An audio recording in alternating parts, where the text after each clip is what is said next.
Chapter 4 Moving Charges and Magnetism. അതിൽ എന്താണ് Oersted's experiment നോക്കാം. When a current carrying conductor is placed near a magnetic needle, it will deflect. ഒരു current carrying conductorയുടെ അടുത്തൊരു magnetic needle കൊണ്ടുവയ്ക്കുക. ആ magnetic needle എന്ത് ചെയ്യുന്നുണ്ട്? Deflect ചെയ്യുന്നുണ്ട്. The magnetic effect of electric current is established by this experiment. അതായത് electric current pass ചെയ്യുമ്പോൾ magnetic field ഉണ്ടാവുമെന്ന് കണ്ടുപിടിക്കുന്ന എക്സ്പെരിമെൻ്റ് ഇതായിരുന്നു Oersted's experiment. So what is Oersted's experiment? When a current carrying conductor is placed near a magnetic needle, it will deflect. അതാണ് Oerstedൻ്റെ experiment. അപ്പോൾ Oersted's experiment മുഖേന നമ്മൾ എന്താണ് കണ്ടെത്തിയത്? The magnetic effect of electric current. അടുത്ത നമുക്ക് പഠിക്കാനുള്ളത് Biot-Savart law or Laplace's law എന്നാണ്. നോക്കുക, ഒരു കണ്ടക്ടർ അതിൻ്റെ ലെങ്ത് DL ആണ്, അതിലൂടെ കറണ്ട് പാസ് ചെയ്യുന്നുണ്ട്, I കറണ്ട് പാസ് ചെയ്യുന്നുണ്ട്. അപ്പോൾ ഇതിലൂടെ കറണ്ട് പാസ് ചെയ്യുമ്പോൾ ഇതിന് ചുറ്റൊരു മാഗ്നറ്റിക് ഫീൽഡ് ഉണ്ടാവും. അപ്പോൾ നമ്മൾ എന്ത് ചെയ്യുന്നു പറഞ്ഞാൽ R ഡിസ്റ്റൻസ് അകലെയായിട്ടുള്ളൊരു പോയിൻ്റാണ് P, അത് മേക്ക് ചെയ്യുന്ന ആംഗിൾ തീറ്റയാണ്. അങ്ങനെയാണെങ്കിൽ പോയിൻ്റ് Pയിലെ മാഗ്നറ്റിക് ഫീൽഡാണ് നമുക്ക് കാണേണ്ടത്. അപ്പോൾ magnetic field due to a current carrying കണ്ടക്ടറിനെ നമുക്ക് ഈ ഫോമുല ഉപയോഗിച്ച് റെപ്രസെൻറ്റ് ചെയ്യാം. dB proportional to IDL sine theta by R². I കറണ്ടാണ്, DL ലെങ്ത് ഓഫ് ദി കണ്ടക്ടറാണ്, തീറ്റ ആംഗിളാണ്, R എന്ന് പറയുന്നത് ഡിസ്റ്റൻസ് ആണ്. പ്രൊപ്പോർഷണാലിറ്റി റിമൂവ് ചെയ്യാൻ വേണ്ടിയിട്ട് നമ്മളൊരു കോൺസ്റ്റൻ്റ് അതിൻ്റെ മൾട്ടിപ്ലൈ ചെയ്യുന്നു. That constant is μ0/4π. ഇതിൽ μ0നെ വിളിക്കുന്ന പേരാണ് പെർമിയബിലിറ്റി ഓഫ് ഫ്രീ സ്പേസ്. അപ്പോൾ ബയോട്ട്-സവാർട്ട് ലോ അല്ലെങ്കിൽ ലാപ്ലാസസ് ലോ ഉപയോഗിച്ചിട്ട് നമ്മൾ എന്താണ് കണ്ടെത്തുന്നത്? Magnetic field due to a current carrying conductor. അതായത് ഒരു കണ്ടക്ടറിലൂടെ കറണ്ട് പാസ് ചെയ്യുമ്പോൾ അതിന് ചുറ്റും മാഗ്നറ്റിക് ഫീൽഡ് ഉണ്ടാവും. ആ മാഗ്നറ്റിക് ഫീൽഡ് കണ്ടെത്താൻ വേണ്ടി യൂസ് ചെയ്യുന്ന ഫോമുലയാണ് Biot Savart law or Laplace's law. അതിൻ്റെ ഫോമുല ഏതാണ്? dB = μ0/4π × IDL sine theta by R². Law ഏതാണെന്ന് ചോദിച്ചാൽ ഒന്നുകിൽ ഈ ഇക്വേഷൻ എഴുതാം അല്ലെങ്കിൽ ഫൈനൽ ഇക്വേഷൻ എഴുതിയാൽ മതി. ഇതിൽ μ0 എന്തിനെ റെപ്രസെൻറ്റ് ചെയ്യുന്നു? Permeability of free space. ഇനി നമ്മൾ ബയോട്ട്-സവാർട്ട് ലോയുടെ ഒരു പ്രാക്ടിക്കൽ അപ്ലിക്കേഷനാണ് magnetic field due to a circular coil carrying current. നമ്മളൊരു സർക്കുലാർ കോയിൽ കൺസിഡർ ചെയ്യുന്നു, അതിലൂടെ കറണ്ട് പാസ് ചെയ്യുന്നുണ്ട് I, അതിൻ്റെ റേഡിയസ് A ആണ്. സെൻറ്ററിൽ നിന്ന് X ഡിസ്റ്റൻസ് അകലെയായിട്ട് നമ്മളിവിടെ ഒരു പോയിൻ്റ് കൺസിഡർ ചെയ്യുന്നു. ഈ പോയിന്റിലുള്ള മാഗ്നറ്റിക് ഫീൽഡാണ് കാണേണ്ടത്. ഏത് ലോ പ്രകാരം? ബയോട്ട്-സവാർട്ട് ലോ പ്രകാരം.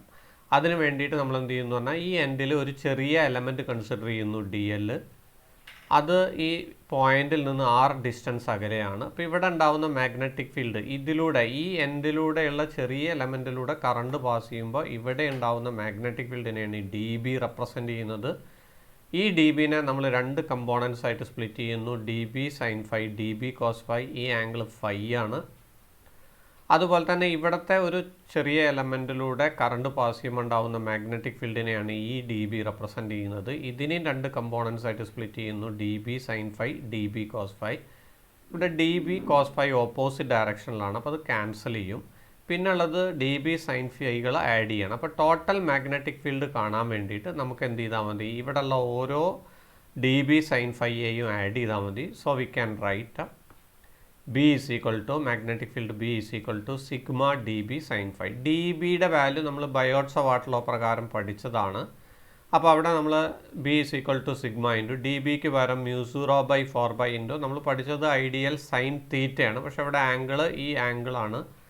ഈ എലമെൻറ്റും ഇതും തമ്മിൽ മേക്ക് ചെയ്യുന്ന ആംഗിൾ 90 ഡിഗ്രിയാണ് വരിക. Divided by R² × sine phi. Sine ഫൈക്ക് പകരം ഈ ആംഗിൾ ഫൈ ആണ്. അപ്പോൾ ഈ ഒരു ട്രയാങ്കിൾ നമ്മൾ എടുക്കുകയാണെങ്കിൽ ഈ ട്രയാങ്കിളിൽ സൈൻ ഫൈ എന്ന് പറഞ്ഞാൽ ഓപ്പോസിറ്റ് സൈഡ് ബൈ ഹൈപ്പോട്ടന്യൂസ് ആണ്. നമുക്ക് കിട്ടിയ A/R ആണ്. അപ്പോൾ ഇവിടെ സൈൻ ഫൈക്ക് പകരം A/R. അപ്പോൾ ഇവിടെ നിങ്ങൾ നോക്കൂ, dBക്ക് പകരം μ0/4π × IDL സൈൻ 90/R². ഇത് എവിടെ നിന്നാണ് കിട്ടിയത്? ബയോട്ട്-സവാർട്ട് ലോ പ്രകാരം. അതുപോലെ തന്നെ സൈൻ ഫൈക്ക് പകരം ഈ ട്രയാങ്കിളിൽ നിന്ന് നമ്മൾ എന്തെടുക്കുന്നു? A/R എടുക്കുന്നു. സൈൻ 90യുടെ വാല്യൂ നമുക്കറിയാം 1 ആണ്. അതുപോലെ തന്നെ ഈ സിഗ്മ ബാധകമായിട്ടുള്ളത് DLനാണ്. സിഗ്മ DL എന്ന് പറഞ്ഞാൽ ഈ സർക്കിളിൻ്റെ ചുറ്റളവാണ്, പെരിമീറ്റർ ആണ്. അപ്പോൾ ഇതിൻ്റെ റേഡിയസ് A ആണെങ്കിൽ അതിൻ്റെ പെരിമീറ്റർ എന്ന് പറഞ്ഞാൽ 2πA ആണ്. അപ്പോൾ അതായത് സിഗ്മ ബാധകമായിട്ടുള്ള DLനാണ്. സിഗ്മ DL എന്ന് പറഞ്ഞാൽ 2πA ആണ്. അപ്പോൾ അടുത്ത സ്റ്റെപ്പിൽ നമ്മൾ എന്ത് ചെയ്യുന്നു പറഞ്ഞാൽ B = μ0/4π അതുപോലെ എഴുതി, I അതുപോലെ എഴുതി. സിഗ്മ DL എന്ന് പറഞ്ഞാൽ 2πA divided by R² × A/R.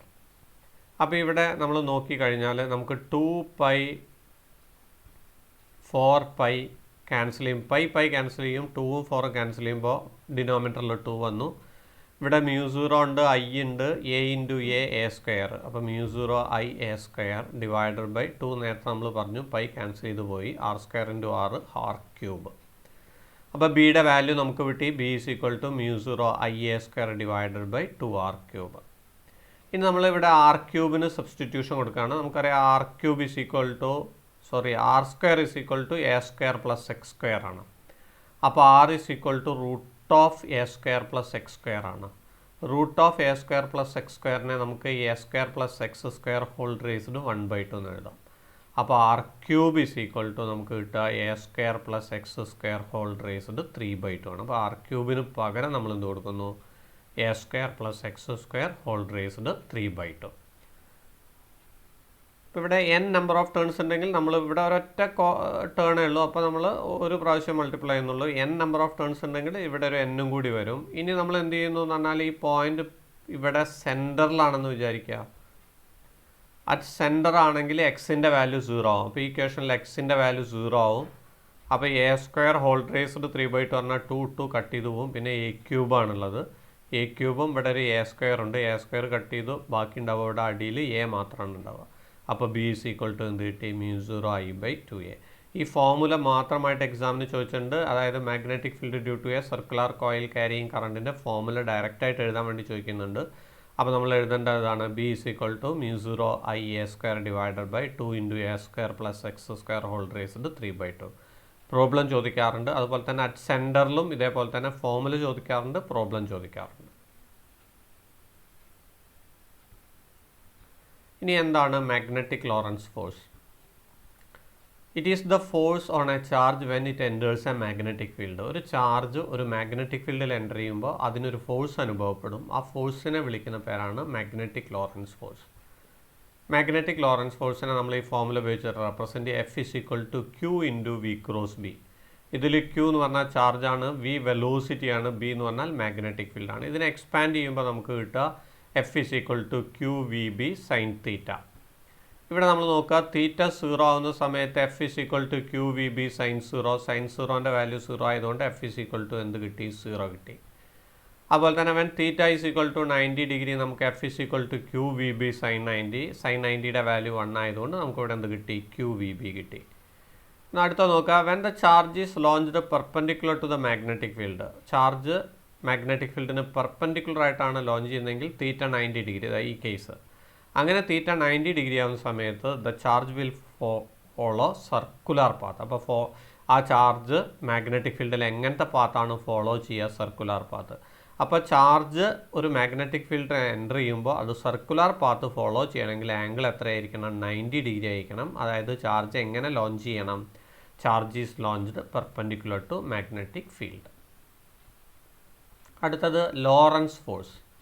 Lawrence force എന്ന് പറഞ്ഞാൽ it is the force on a charge when it enters a magnetic field and electric field. നമ്മൾ മാഗ്നറ്റിക് ലോറൻസ് ഫോഴ്സിൽ ചാർജ് എൻ്റർ ചെയ്തത് മാഗ്നറ്റിക് ഫീൽഡിൽ മാത്രമാണ്. അപ്പം അനുഭവപ്പെടുന്ന ഫോഴ്സ് ആയിരുന്നു മാഗ്നറ്റിക് ലോറൻസ് ഫോഴ്സ്. ഇവിടെ മാഗ്നറ്റിക് ഫീൽഡും ഉണ്ട്, ഇലക്ട്രിക് ഫീൽഡും ഉണ്ട്. അപ്പോൾ ഒരു ചാർജ് എൻ്റർ ചെയ്യുന്ന സമയത്ത് അനുഭവപ്പെടുന്ന ഫോഴ്സിനെയാണ് എന്ത് വിളിക്കുന്നത്, ലോറൻസ് ഫോഴ്സ്.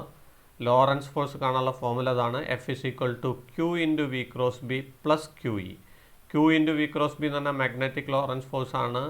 ക്യൂ ഇ എന്ന് പറഞ്ഞാൽ ഫോഴ്സ് ഡ്യൂ ടു ഇലക്ട്രിക് ഫീൽഡാണ്. നമ്മൾ ഫസ്റ്റ് ചാപ്റ്ററിൽ പഠിക്കുന്നുണ്ട് F is equal to Q E എന്നുള്ള ഫോർമുല.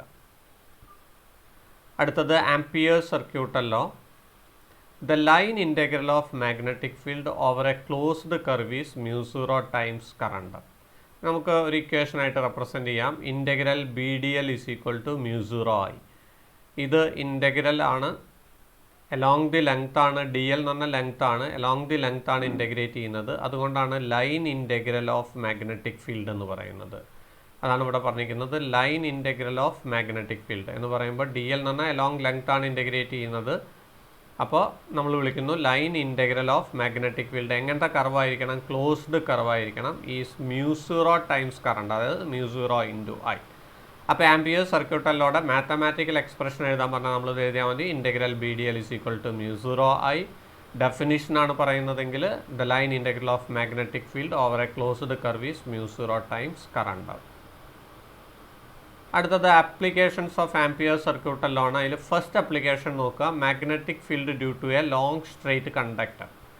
ഒരു ലോങ് സ്ട്രെയിറ്റ് കണ്ടക്ടർ കൺസിഡർ ചെയ്യുന്നു. ഈ കണ്ടക്ടറിലൂടെ ഒരു കറണ്ട് പാസ് ചെയ്യുന്നുണ്ട്. അപ്പോൾ അതിന് ചുറ്റും ഒരു മാഗ്നറ്റിക് ഫീൽഡ് ഉണ്ടാവും. അപ്പോൾ r ഡിസ്റ്റൻസ് അകലെയായിട്ടുള്ള ഒരു പോയിന്റിൽ ഉണ്ടാകുന്ന മാഗ്നറ്റിക് ഫീൽഡ് നമ്മൾ കാണാൻ പോവുകയാണ്. അപ്പോൾ അതിന് വേണ്ടിയിട്ട് നമ്മൾ എന്ത് ചെയ്യുന്നു പറഞ്ഞാൽ ആംപിയർ സർക്യൂട്ടൽ ലോ എടുക്കുന്നു. Integral B D L is equal to μ0I B into integral D L എന്ന് പറഞ്ഞാൽ ഈ സർക്കിളിൻ്റെ പെരിമീറ്റർ ചുറ്റളവ്. ഇതിൻ്റെ 6 റേഡിയസ് ആണ്. അപ്പോൾ അതിൻ്റെ പെരിമീറ്റർ എന്ന് പറഞ്ഞാൽ എത്ര വരുന്നത് 2πr ആണ്. അപ്പോൾ ബി ഇൻറ്റു 2πr, അതായത് ഇൻ്റഗ്രൽ ഡി എല്ലിന് പകരം ഈ സർക്കിളിൻ്റെ പെരിമീറ്റർ നമ്മളെടുത്തു. Into 2πr is equal to μ0I. ഇതിൽ നിന്ന് നമുക്ക് എന്താ വേണ്ടത്, ബി ആണ് വേണ്ടത്. അപ്പോൾ 2πr ഡിനോമിനേറ്ററിലേക്ക് പോയി. ഇപ്പോൾ B is equal to μ0I by 2πr. അടുത്തത് രണ്ടാമത്തെ ആപ്ലിക്കേഷനാണ് ആംപിയർ സർക്യൂട്ടൽ ലോയുടെ magnetic field due to a solenoid. എന്താണ് solenoid? Solenoid is a coil of wire in the form of a spring. ഒരു സ്പ്രിങ്ങിൻ്റെ ഷേപ്പിലുള്ള കോയിൽ ഓഫ് വയർ. ഇപ്പോൾ ഈ ഫിഗർ കണ്ടറിയാം, ഇതൊരു സ്പ്രിങ് ആണ്. ഈ സ്പ്രിങ്ങിൻ്റെ ഷേപ്പിലുള്ള കോയിൽ ഓഫ് വയറിനെയാണ് നമ്മൾ സോളിനോയിഡ് എന്ന് പറയുക. ഇതിലൂടെ നമ്മൾ കറണ്ട് കടത്തി വിടുന്നു. അപ്പോൾ ഇത് മാഗ്നറ്റ് ആയിട്ട് മാറും. അപ്പോൾ ഇതിൻ്റെ ആക്സിസിലുള്ള മാഗ്നറ്റിക് ഫീൽഡ്, ഈ സെൻറ്ററിലൂടെയുള്ള ഈ ആക്സിസിലൂടെ പാസ് ചെയ്യുന്ന മാഗ്നറ്റിക് ഫീൽഡ് നമ്മൾ കാണണം. ഏത് വെച്ചിട്ട് ആംപിയർ സർക്യൂട്ടല്ലോ. നമ്മൾ ആംപിയർ സർക്യൂട്ടല്ലോ ആദ്യം എഴുതി. Integral B D L is equal to μ0I. അപ്പോൾ ബി ഇൻറ്റു ടോട്ടൽ ലെങ്ത് ആണ് നമ്മളെടുത്തത്. ഇവിടുന്ന് ഇതുവരെയുള്ള ഈ ലെങ്ത് ആണ്. അപ്പോൾ ഇൻ്റഗ്രൽ ഡി എൽ എന്ന് പറഞ്ഞാൽ ടോട്ടൽ ലെങ്ത് ആണ്. L is equal to μ0 into NLI. ഇതിൽ n എന്ന് പറയുന്നത് number of turns per unit length ആണ്. അപ്പോൾ NL എന്ന് പറയുന്നത് ടോട്ടൽ നമ്പർ ഓഫ് ടേൺസ് കിട്ടി. അപ്പോൾ ഒരു ഇതിലൂടെ പാസ് ചെയ്യുന്നതാണ് I എന്ന് പറയുന്നത്. അപ്പോൾ NL കോയിലൂടെ പാസ് ചെയ്യുന്ന കറണ്ടാണ് ടോട്ടൽ കറണ്ട് വരുന്നത് NLI. അപ്പോൾ ഇവിടെ ടോട്ടൽ കറണ്ടാണ് I. ആ കറണ്ട് എത്ര വരുന്നത് NL ഇൻറ്റു I ആണ്. രണ്ടിൽ നിന്നും L കട്ട് ചെയ്തു. അപ്പോൾ നമുക്ക് ബിയുടെ ഫോമുല കിട്ടി. B is equal to μ0NI. അത് ഈ ആക്സിസിലൂടെ പാസ് ചെയ്യുന്ന മാഗ്നറ്റിക് ഫീൽഡാണ്. ഇനി 1 എൻഡിലാണെന്ന് വിചാരിക്കുക. അങ്ങനെയാണെങ്കിൽ മാഗ്നറ്റിക് ഫീൽഡ് കാണാനുള്ള ഫോമുല ഏതാ, B is equal to μ0NI. ഇതിലും അതെ, ഈ ഡെറിവേഷൻ ചോദിച്ചിട്ടുണ്ട്. അതുപോലെ തന്നെ ഈ ഫോമുല മാത്രമായിട്ട് ആക്സിസിലുള്ള മാഗ്നറ്റിക് ഫീൽഡിൻ്റെ ഫോമുല എന്താണ്, 1 എൻഡിലുള്ള ഫോമുല എന്താണെന്ന് ചോദിച്ചിട്ടുണ്ട്. ഇതിൽ n എന്ന് പറയുന്നത് എന്തിനെ റെപ്രസെൻ്റ് ചെയ്യുന്നു, number of turns per unit length. Ampere സർക്യൂട്ടല്ലോടെ മൂന്നാമത്തെ ആപ്ലിക്കേഷൻ നമുക്ക് നോക്കാം. Magnetic field due to a toroid. എന്താണ് toroid? When two ends of a solenoid is joined to form a circle, it is called toroid. അതായത് നമ്മൾ നേരത്തെ പഠിച്ച സോളിനോയിഡിൻ്റെ 2 എൻഡും തമ്മിൽ ജോയിൻ ചെയ്യും നമ്മളിവിടെ. അപ്പോൾ അതൊരു സർക്കിളായി മാറി. അങ്ങനെ സർക്കിളായി മാറിക്കഴിഞ്ഞാൽ അതിനെ നമ്മൾ വിളിക്കുന്ന പേരാണ് toroid. So what is a toroid? When two ends of a solenoid is joined to form a circle, it is called toroid. ഒരു സോളിനോയിഡിൻ്റെ 2 എൻഡും കൂടിയിട്ട് ജോയിൻ ചെയ്തിട്ട് എന്താക്കി മാറ്റി, സർക്കിളാക്കി മാറ്റി. അപ്പോൾ അതിനെ നമ്മൾ വിളിക്കുന്ന പേരാണ് ടോറോയിഡ്. അപ്പോൾ ടോറോയിഡിലൂടെ കറണ്ട് പാസ് ചെയ്യുമ്പോൾ അത് മാഗ്നറ്റായി മാറും. അപ്പോൾ അതിൻ്റെ ആക്സിസിലുള്ള മാഗ്നറ്റിക് ഫീൽഡ് കാണുകയാണ്. ആംപിയർ സർക്യൂട്ടല്ല ഉപയോഗിക്കുന്നു. ഇൻ്റഗ്രൽ B D L is equal to μ0I. അപ്പോൾ ഇവിടെ നമ്മൾ എന്ത് ചെയ്യുന്നു പറഞ്ഞാൽ B into integral D L എന്ന് പറഞ്ഞാൽ ഇതിൻ്റെ ഈ ഫുള്ള് ലെങ്ത് ആണ് എന്ന് പറഞ്ഞാൽ ഇതിൻ്റെ ചുറ്റളവാണ് വരുന്നത്. ഇതിൻ്റെ റേഡിയസ് ആണെങ്കിൽ ചുറ്റളവ് ഏതാ വരിക, 2πr is equal to μ0NI. ഇവിടെ ക്യാപിറ്റൽ N എന്ന് പറയുന്നത് ഇതിൻ്റെ ആകെ നമ്പർ ഓഫ് ടേൺസ് ആണ്. അപ്പോൾ ഇതിൽ നമുക്ക് ബി ആണ് വേണ്ടത്. അപ്പോൾ 2πr നേരെ അടിയിലേക്ക് പോയി. അപ്പോൾ നമുക്ക് എന്ത് കിട്ടി, B is equal to μ0 into n/2πr into I.